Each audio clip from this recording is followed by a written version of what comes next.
एक बार गौतम बुद्ध वैशाली नगरी में धर्म प्रचार के लिए जा रहे थे।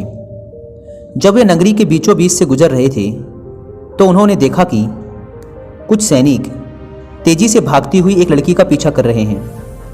वह डरी हुई लड़की एक कुएं के पास जाकर खड़ी हो गई। वह हाँफ रही थी और प्यासी भी थी। बुद्ध ने उस बालिका को अपने पास बुलाया और कहा कि वह उनके लिए कुएं से पानी निकाले, स्वयं भी पिए और उन्हें भी पिलाए। इतनी देर में सैनिक भी वहां पहुंच गए।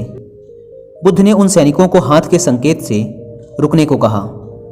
उनकी बात पर वह कन्या कुछ झेपती हुई बोली, महाराज, मैं एक अछूत कन्या हूं।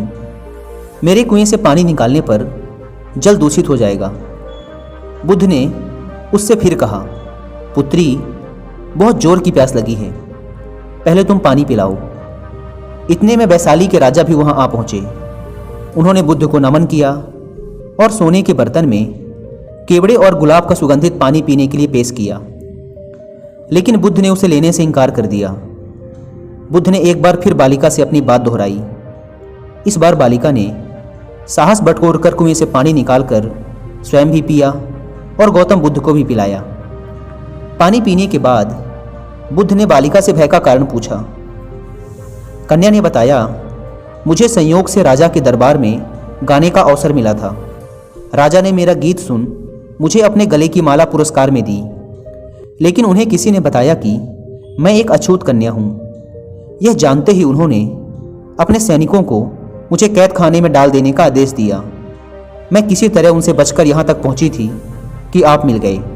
इस पर बुद्ध ने कहा, सुनो राजन, मैं चाहता हूँ कि आप मेरी इस बात को हमेशा याद रखें कि किसी भी इंसान की पहचान उसके धर्म या जाति से नहीं, बल्कि उसके गुणों और कर्मों से होती है।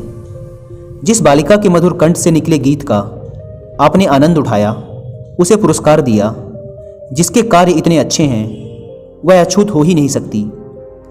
यहाँ पर नीची सोच और छोटे कार्य करके अछूत होने का परिचय तो आपने दिया है। इसलिए मेरी नज़रों में यह कन्या नहीं, बल्कि आप अछूत हैं।